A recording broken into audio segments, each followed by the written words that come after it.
I want to say once more, welcome. It's a very privilege to see all of you. Thank you very much.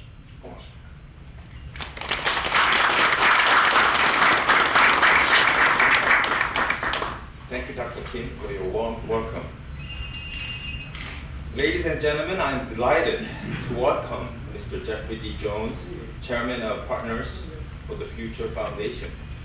Before we begin, though, I would like to give a brief introduction of him. Mr. Jeffery D. Jones, Esquire, has been with Kim and Jang since 1980 with international focus, advising Korean, US, and European companies involved in and outside Korea. He started practicing law in 1978 with Bakers and McKinsey in their Chicago and Tokyo offices. Mr. Jones is active in civic and charitable activities as well. He served 5 terms as chairman of the American Chamber of Commerce in Korea and 3 terms as president of the Seoul Club.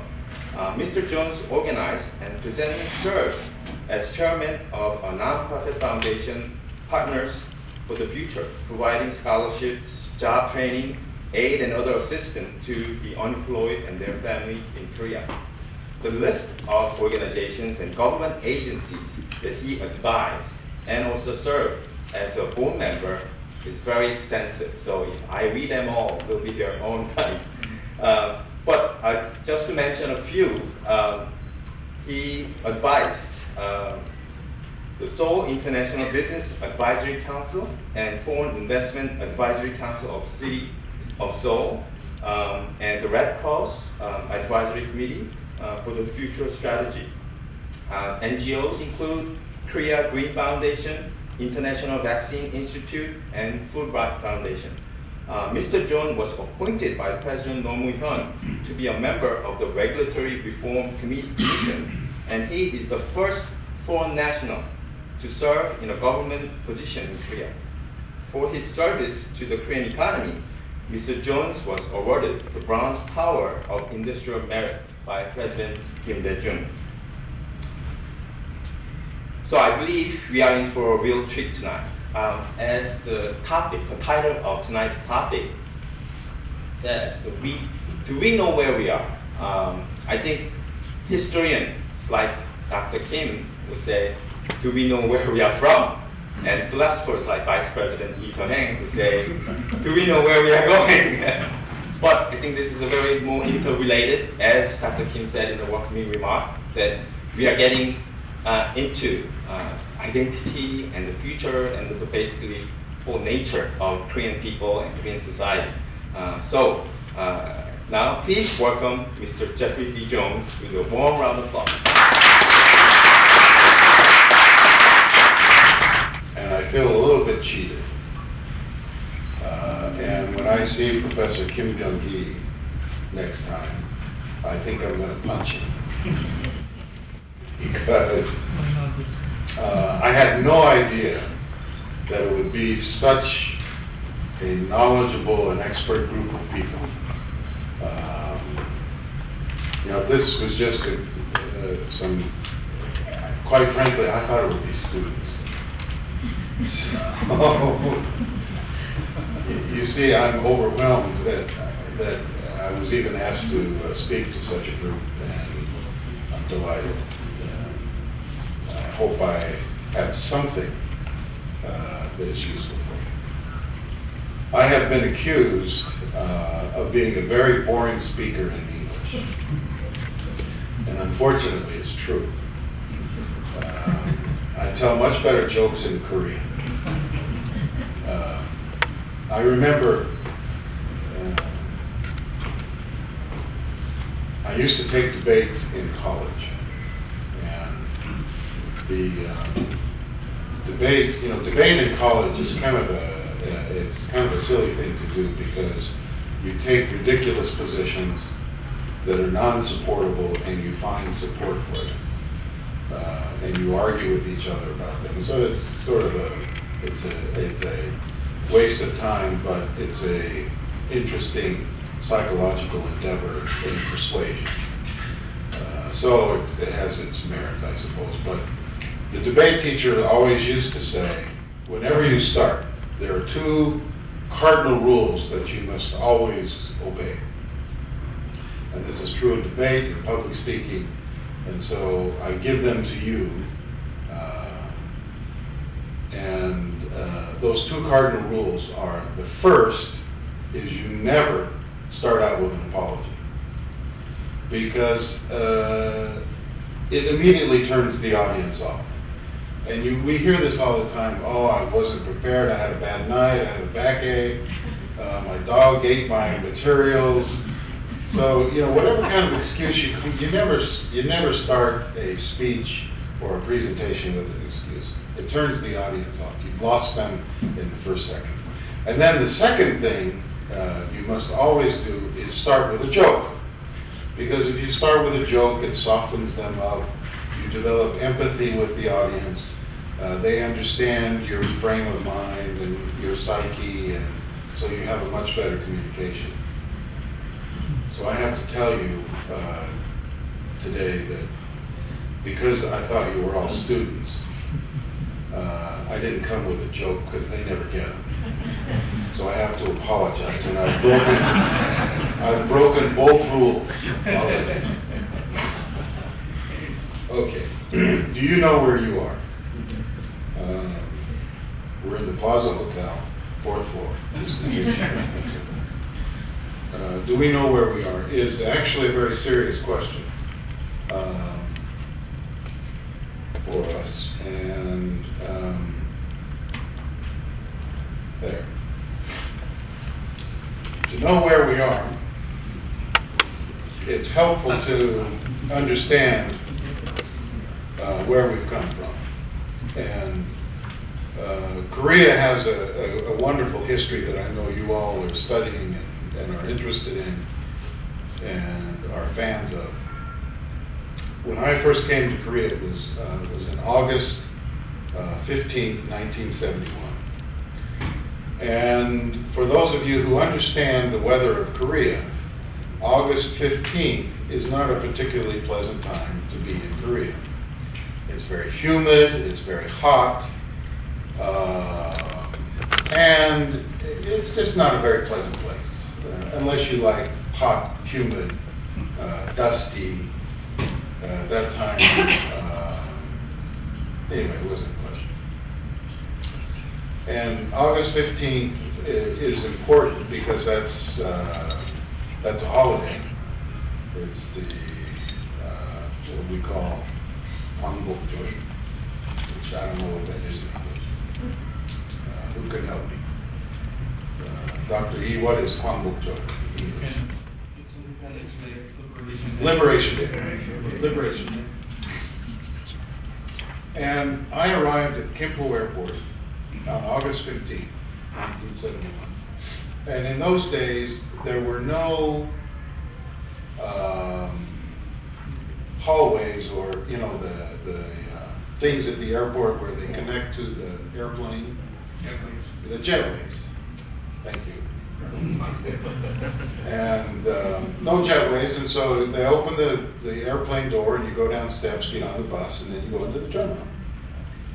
Well, I was sitting right in front of the door in the economy section, and they opened that door, and the air is clean and purified and it's cool, and you open the door and there's this suction sound, and all of the air from outside comes inside very quickly to the airplane.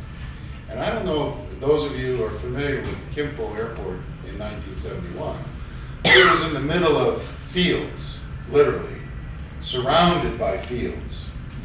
And in 1971, we used a unique fertilizer in Korea that gave off an interesting aroma. And these are all man-made fertilizers. These were not synthetics. Right?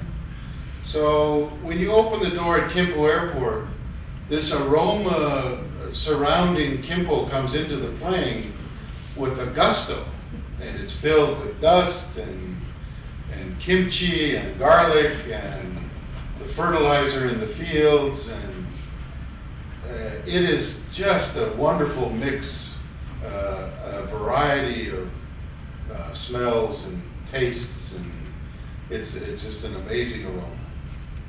And it came into the airplane.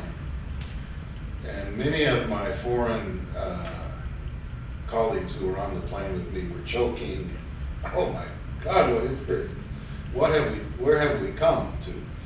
And so a lot of people were quite surprised with the aroma. But this is the honest truth. I got that whiff and I felt at home. You know, maybe I grew up on a farm, but I just felt very, very comfortable with the aroma around Kimpo Airport in 1971. It was a very comfortable feeling. And I knew, this is a good place.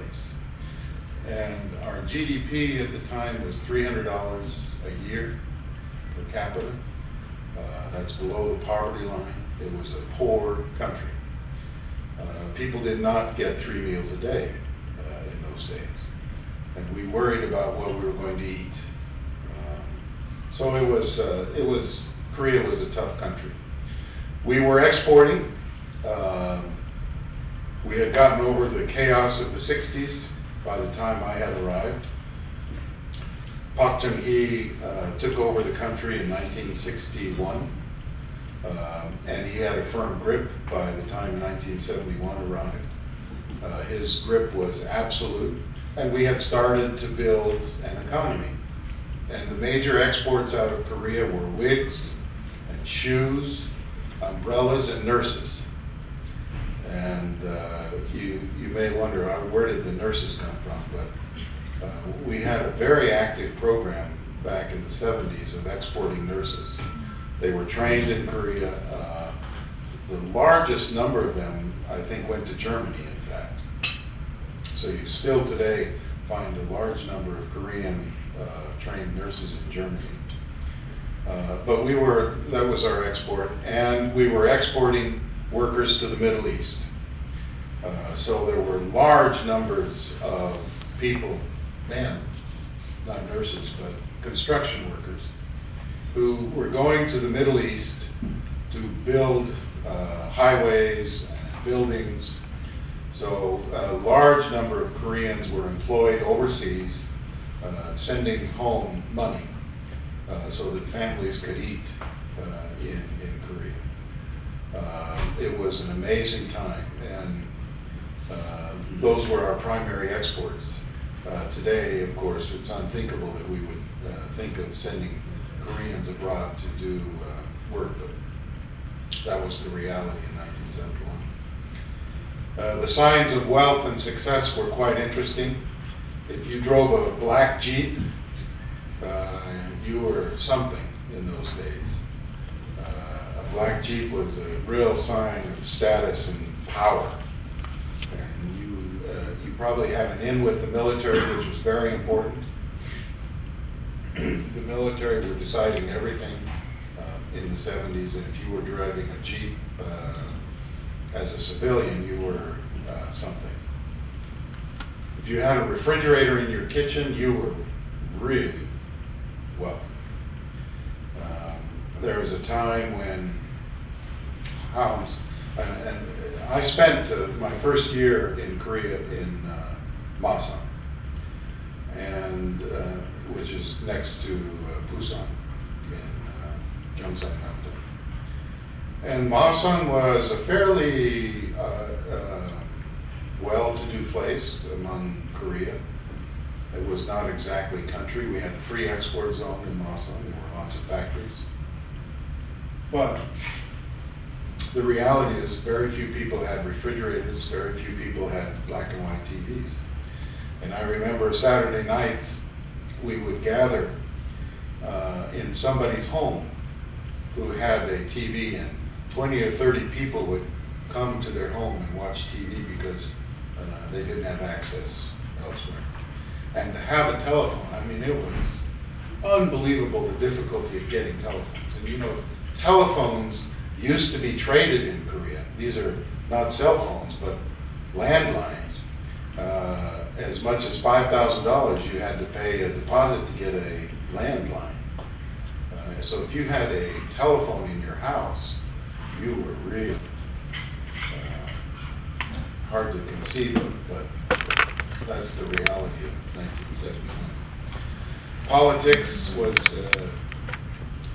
Also a very fascinating study. It was an absolute military dictatorship. Park Geun-hye today is one of the few presidents that most Koreans can still respect. And you ask the average Korean, among your political leaders, who do you respect and admire? And they will tell you Park Geun-hye is at the top of the list. And yet, if he was a politician today, he wouldn't be given a moment's notice and would be given no credibility. But we had then a very strong military dictatorship. The military were present everywhere. The tallest building in Seoul at the time is what is now used to be called the March 1st building, or Samil building. It's on the corner of Cheongno, Iga, and right around there. And the thing that was so striking, it was the tallest building, and so your eyes naturally went to that building. But on top of the building were 4 machine gun nests that you could see the barrels of these large howitzers pointing down into the streets or up into the skies. And everywhere on the streets you found soldiers, jeeps, often tanks. This building right here used to be the National Assembly building right next to the City Hall. And it was not unusual to find tanks sitting in front of City Hall, particularly during the new movement constitution, the Yusan. So we had a very flexible constitution in Korea at that time. There were no democratically elected officials who had any real authority. There were democratically elected officials, but they had no ability to implement change. They had no ability to do anything. The democracy was non-existent. One of the things that I really miss about the old Korea is the curfew. And we used to have to be home by midnight. So it was a great thing for sleep. We don't have to be home by midnight now, and it's not unusual to find the streets of Seoul very busy on 4 or 5 in the morning. This is a busy, busy city. But we had a curfew, and we had to be home by midnight. You could not be on the streets between midnight and 4 a.m.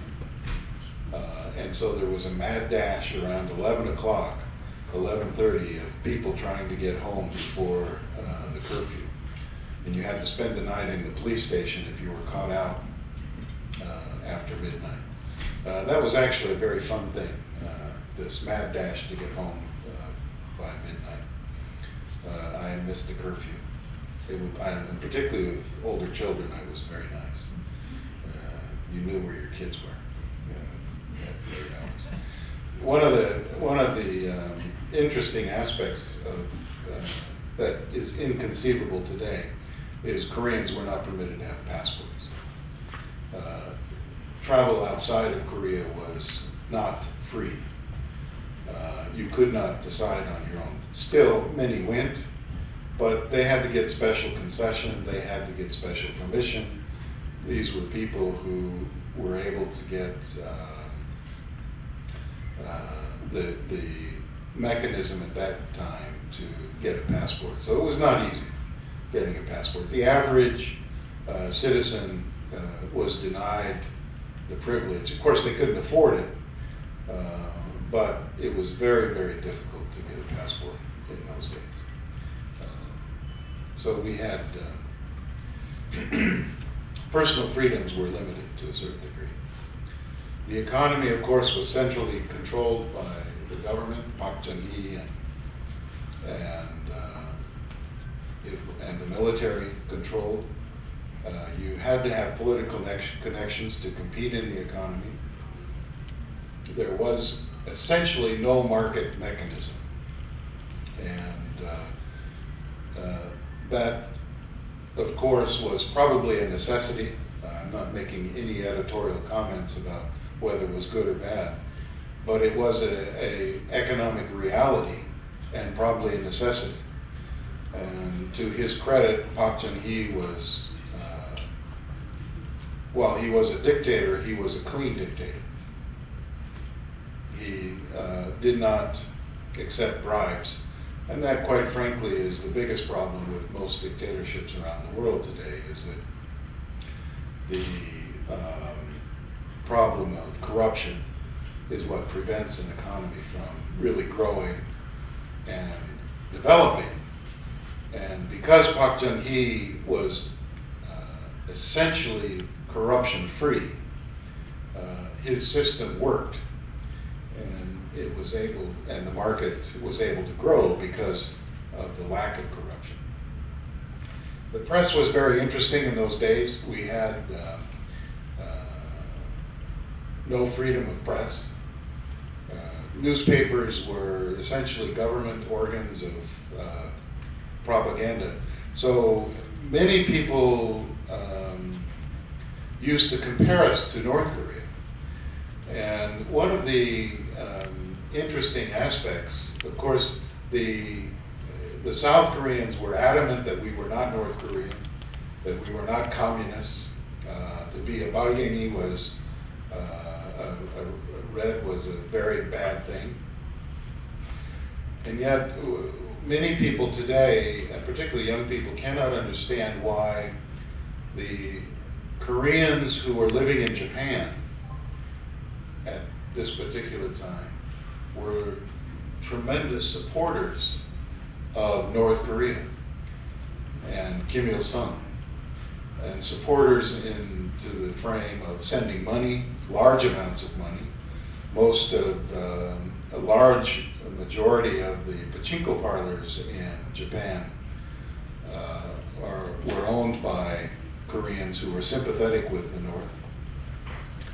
And they would make large amounts of money running the pachinko parlors, and sent large amounts of money up to the North in support of Kim Il-sung and what he was doing.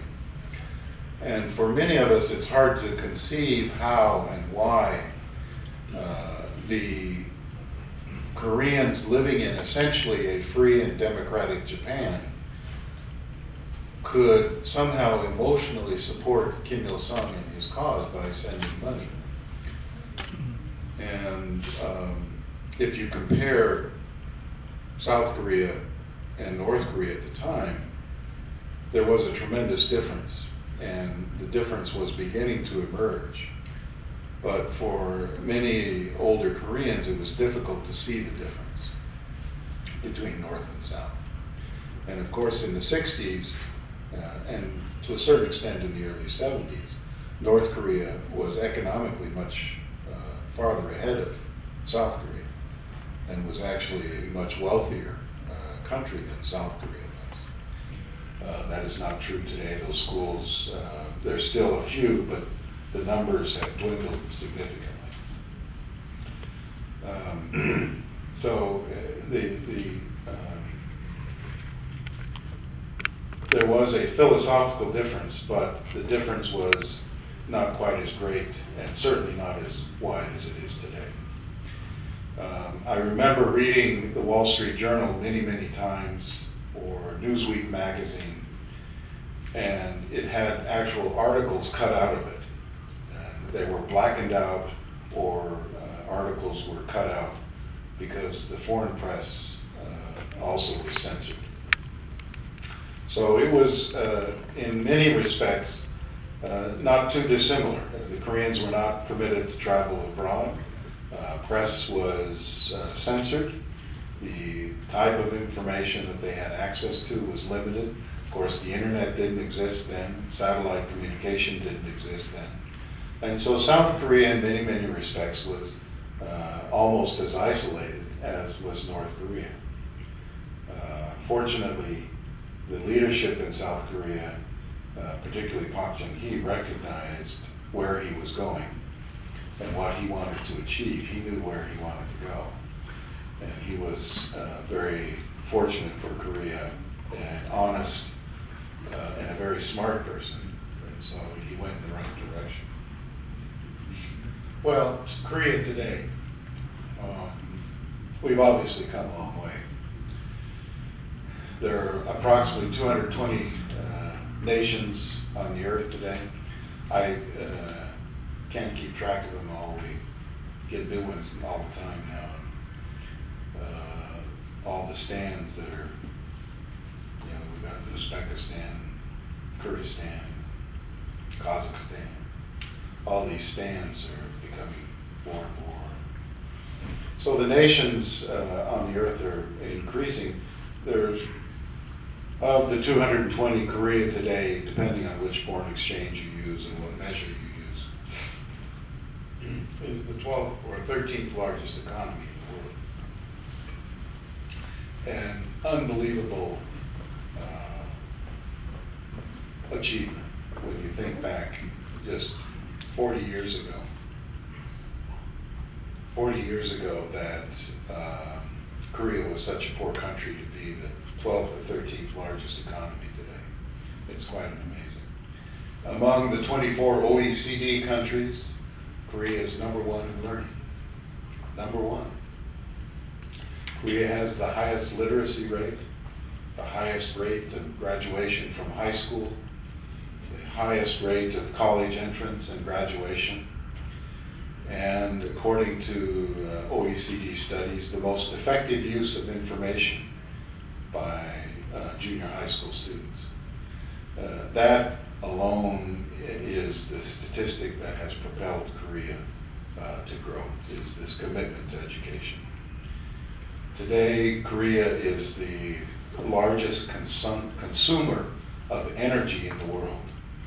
Per capita consumption of electricity is number one in the world. The Koreans consume more electricity than anybody else. There's something green about that needs to be talked about. And all of you, like me, have suffered through overheated buildings in the winter and somewhat overcooled buildings in the summer. But we consume a lot of energy in Korea. And Korea is the largest importer of LNG, liquid natural gas. We are the second or third largest importer of oil. So we are big consumers of energy. We hosted the G20. Remember the products we were exporting in 1971.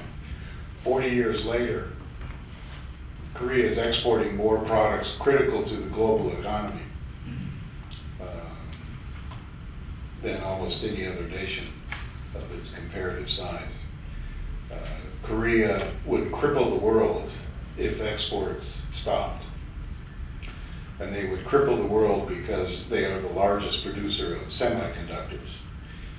And there is not a product in the world that we could use today if we didn't have semiconductors. Your watch won't work, your car won't work, your computer won't work, your telephone won't work. Nothing will work without semiconductors. And Korea today is the largest producer of semiconductors. We're the second largest producer of steel. We're the fourth largest producer of automobiles. We are the number one producer of ships and cell phones. Probably the one product that's missing that is critical to the global economy is airplanes. And Korea do not make airplanes. They make fighter jets, if you're interested in a fighter jet. They export the T-50 now, which is a trainer semi-combat jet. They make wing assemblies and nose cones for Boeing, but we don't have our own homegrown airplane. And reality is there are only two countries in the world that produce airplanes, the United States and France. And France is a joint venture between them and Germany. So it's not so bad that Korea doesn't produce its own airplane. The Russians used to make airplanes, but nobody wants to ride them, so I think they quit making. The democracy today in Korea is vibrant, it is strong. There is a commitment to personal freedom. There is a commitment to the value of human life in Korea today. 40 years ago, that commitment was not there. 40 years ago, torture in prisons and political prisoners were common. Prosecution had questionable techniques for getting information from people. The value of life was not viewed as sacred as it is today. And today, human existence is extremely highly valued. The rights of the individual are highly valued. And we have a government today whose primary policy is to create a fair society. That is a free democracy, to have a country whose major policy is to commit a fair society. You have created a country that is a free and fair democratic country. And today, we are free of military intervention. In 1971, really up through the late 1980s, early 1990s, if you did not factor in the military in a decision-making process, you were making a mistake, because the military had control over everything. They controlled economic decisions, they controlled political decisions. And today we are absolutely free of military intervention. We have a free press, and every politician will woefully tell you how much they hate the free press.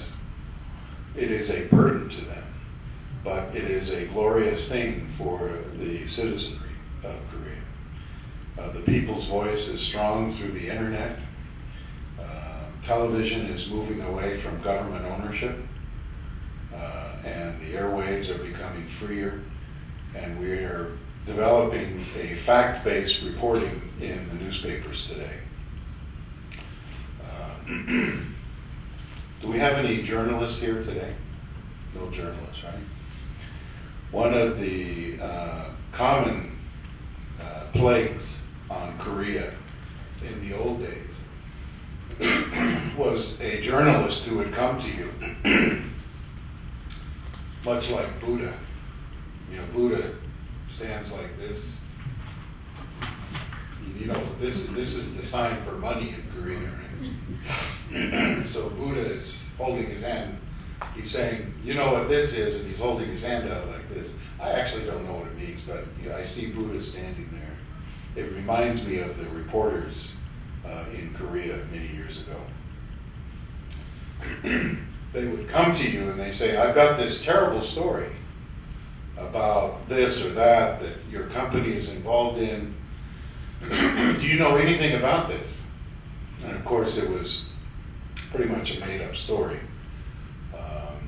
And the reporter would make demand for a certain amount of money, and he wouldn't print the story. That was a common tactic among the press in the 70s and 80s. Today, that's non-existent. It doesn't exist. We used to have what they call the kanpan, or the early edition of the newspaper.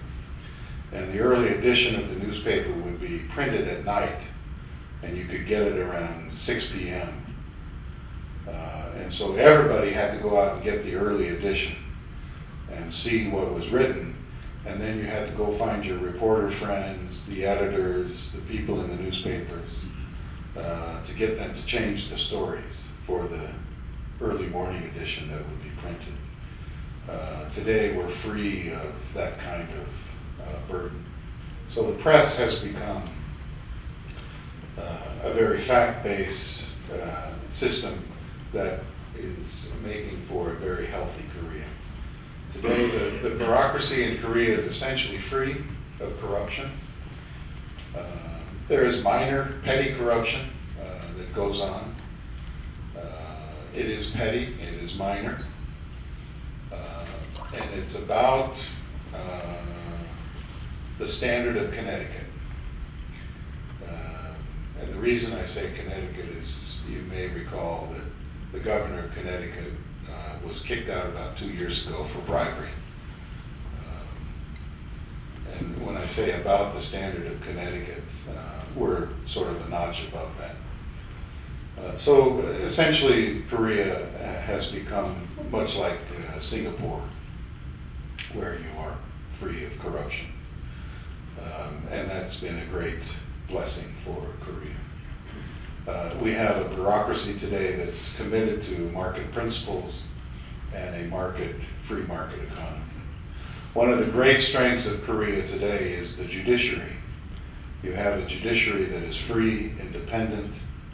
They are free from political intervention.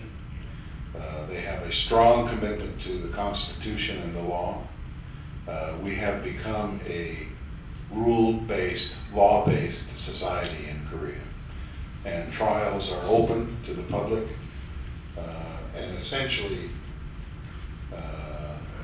I've said this very often, but if I committed a crime, I would much rather be tried here than in Brooklyn, because I think you get a fairer trial here than in Brooklyn. The United States has a wonderful jury system, and it's filled with folks who have certain degrees of prejudices, and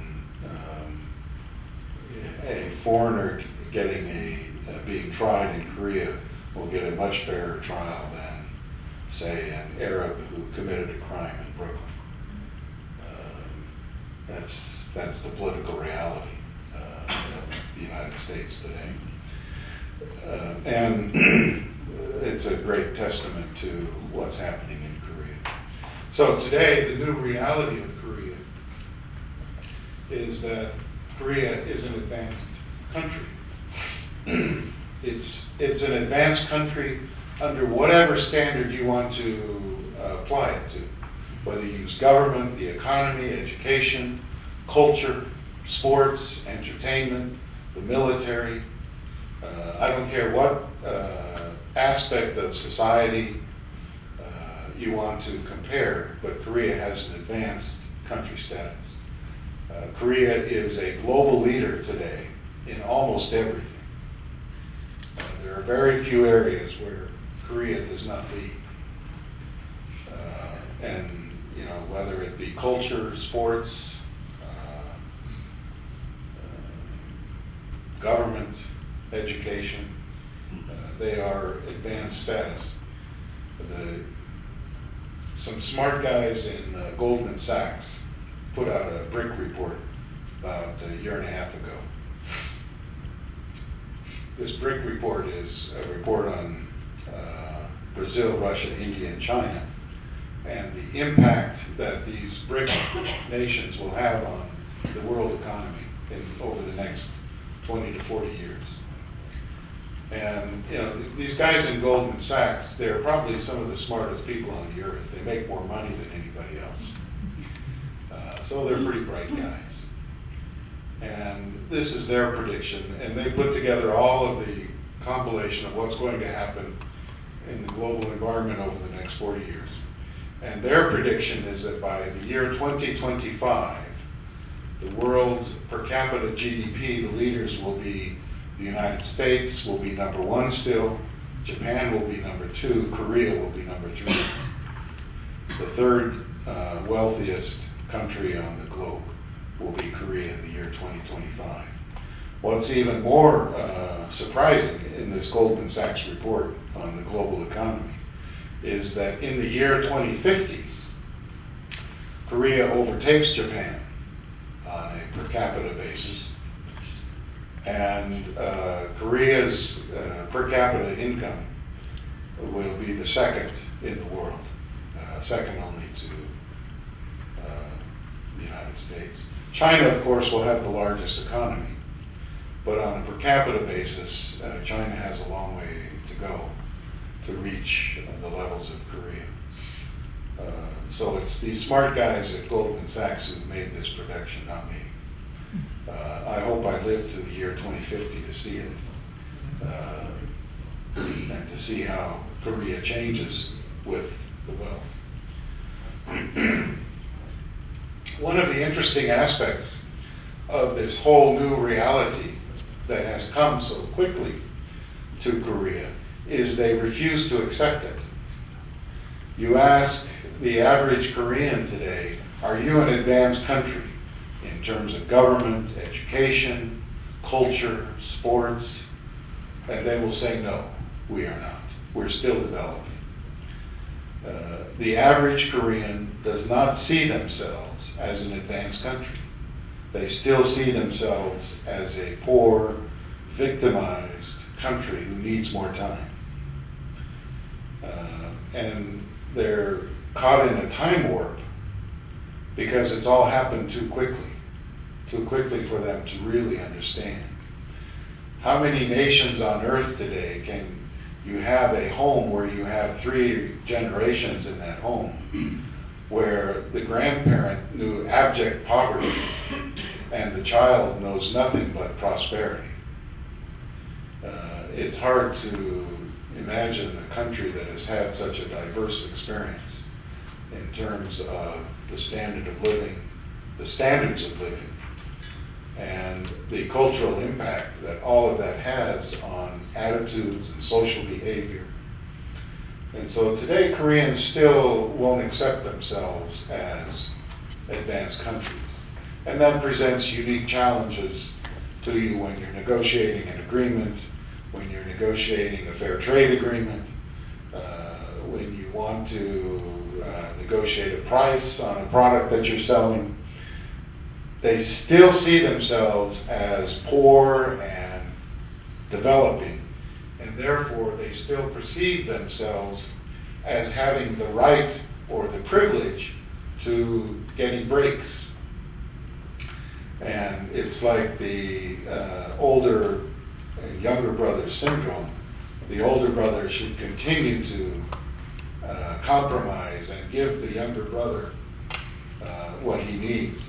Korea still views themselves as the younger brother, needing brain much more popular than Tom Cruise in Vietnam or Singapore or Thailand.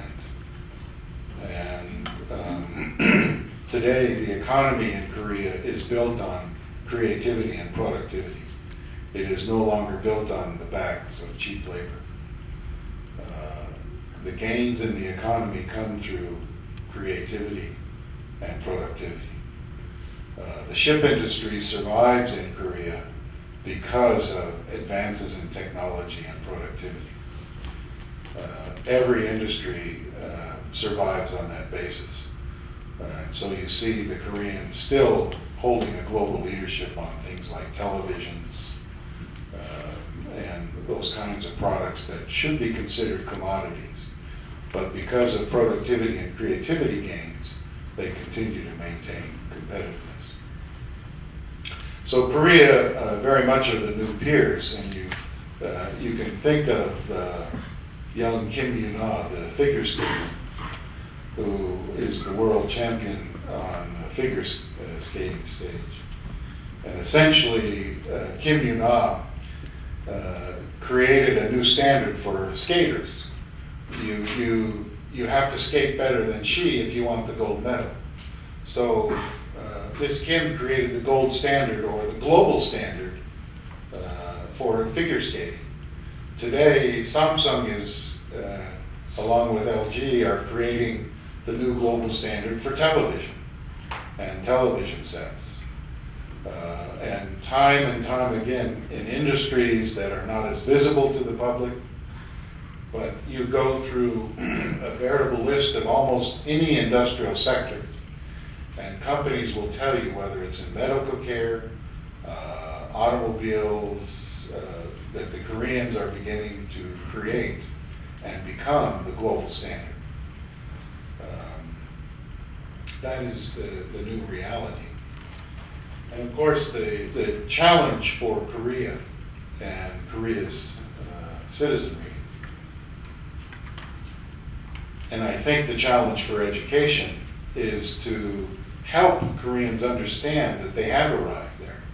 Not to become arrogant, not to become complacent, but to sort of get rid of the victim mentality that Koreans are still burdened with. And I say that not from a spirit of criticism or negativity, but I say it from a spirit of concern and care, because very often the victim's mentality is a very counterproductive thing.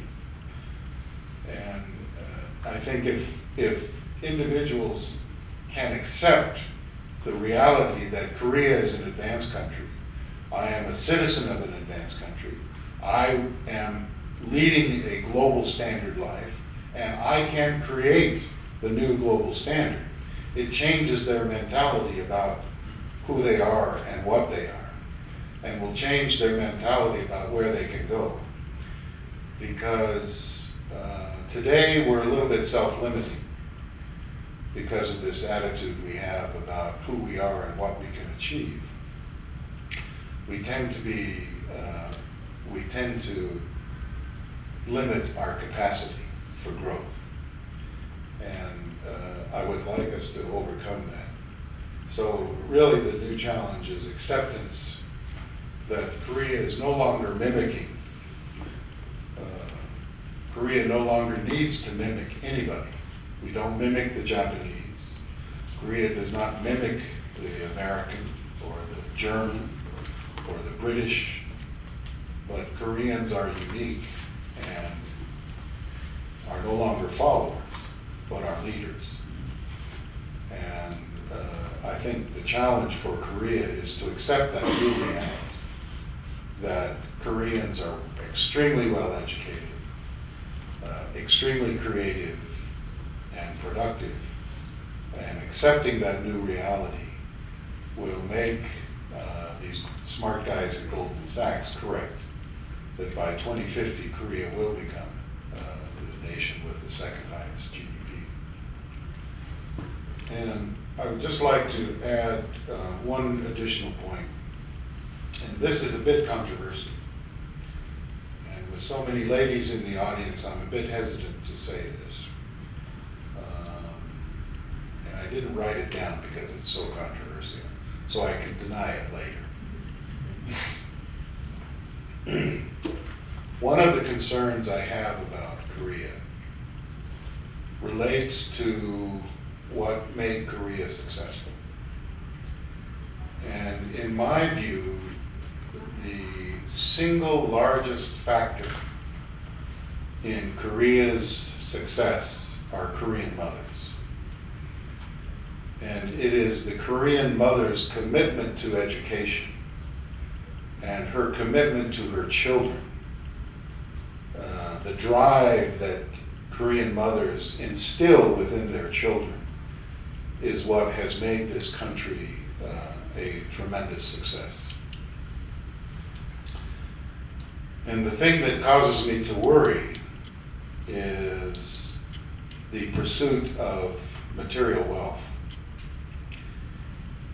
And quite frankly, we face this in the United States. And this is where we get really controversial. In the United States, up until basically the 60s, American mothers were much like Korean mothers.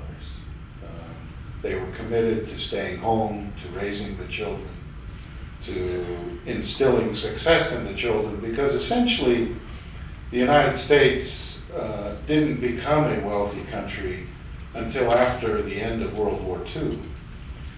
And that's when prosperity began to sink into the United States. So the United States became a prosperous country basically in the 60s. And homes became larger, material wealth became more important. We began to pursue things like automobiles and TVs, and those kinds of things. And that brought the new need for growth in the family income to pay for larger homes, larger TVs, larger sofas, larger cars, more frequent vacations. And we began to find women being pressured or feeling pressured to work. Now, I'm not against a woman working. I don't have a problem at all with that. And women are obviously an integral part of the economy. They have a real role to play in the economy. But from my own personal philosophy, I have a problem if the child is sacrificed for the workplace. And the reality is, if a woman works, she can't spend the same amount of time with her children that she could if she did not work. And we are beginning to see that in Korea. Young women today, young men today, feel like their young wives should also be working, and that they should limit the number of children that they should have because it's a burden to educate them. Today in Korea, we have the lowest birth rate in the world. We are not replacing ourselves in Korea. So it's a real concern. And these smart boys from Goldman Sachs forgot about the fact that it was Korean mothers who built this country. I remember in 1971, we had a free export zone in Masa. And when the shift change would come at 3 o'clock, the workers would pour out of the factory and pour into the factory. And they were all young girls. Every one of them were young girls. Essentially, the boys were lazy back then. And they weren't as motivated. And one of the reasons Park Chung-hee started the New Village movement, the Semao Unno, was to get men working again. Get them feeling involved and committed. And a new sense of productivity and pride. And it was a very successful program. But it was the women who were working, and it was the women who were driving families. And it's the Korean mother who instilled this drive and ambition to the Korean today. And I worry that young mothers, Korean mothers today, won't instill that same drive and ambition in their young children. So you grandparents here, don't let your young kids do that. Encourage your daughters and sons to remain committed to education. I come from Los Angeles. My hometown is LA. And I'm embarrassed to say I'm an American. I'm proud to be an American. I love America. I love Korea. And I'm proud of Korea. But I'm also proud to be an American. But I'm embarrassed to say that in Los Angeles, 50% of our students in LA don't graduate from high school. And that is a correct statistic. 50% do not graduate from high school in the LA school district. That is a tragedy.